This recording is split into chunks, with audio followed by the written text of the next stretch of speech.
When you think of language, what comes to mind? Probably words on a page, right? But what if pictures have their own grammar, their own vocabulary? Today, we're diving into the visual language of graphic novels and how artists use it to tell a story in a way that words alone just never could.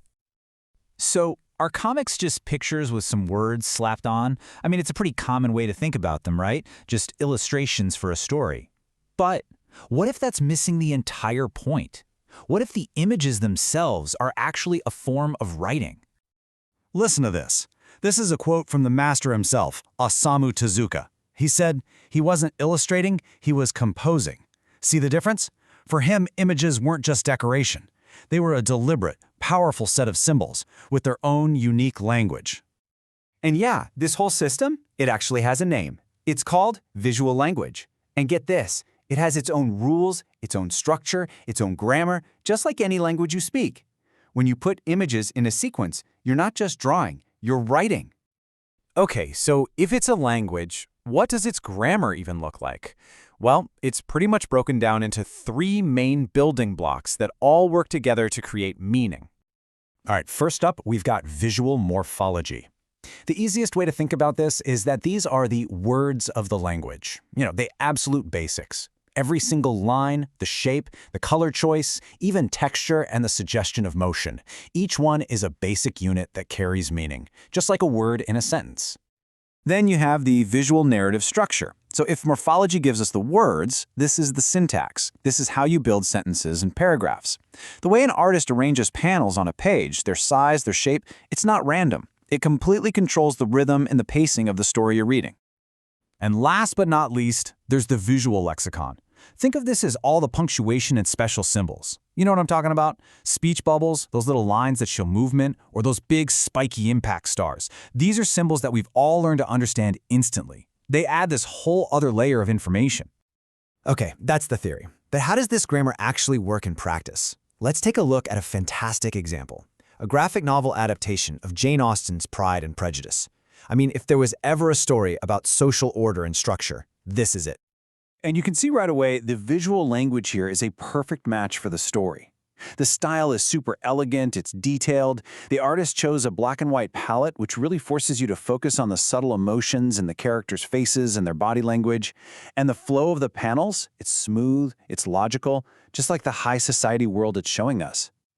Check this out. A character's whole personality is laid out before a single word of dialogue is even spoken. On one side, you have Mr. Darcy. Look at him, composed, sitting back, reserved. His posture just screams aloof. And then you have Mr. Bingley, leaning forward, grinning. He just radiates this friendly, open energy. This is visual morphology at its finest, using body language as a word to define a character in a split second. And the visual narrative structure here is absolutely key. The panels are arranged in this calm, predictable sequence. They guide your eye so smoothly from one moment to the next, which perfectly mirrors the formal rules and etiquette of that society. The layout itself is telling you about the world. All right, now let's do a complete 180. We're going to jump from the drawing rooms of Jane Austen to the chaotic, paranoid, dystopian world of Ray Bradbury's Fahrenheit 451. And believe me, its visual language could not be more different. The whole vibe here is gritty. It's futuristic. The colors are dark, muted, lots of cold blues and blacks, which really gives you that feeling of oppression. But the biggest, most obvious difference, look at the panel layouts. They're fragmented, they're dynamic, they're literally designed to make you feel uneasy, to put you inside that inner turmoil. And just look at how the artist uses this to build tension.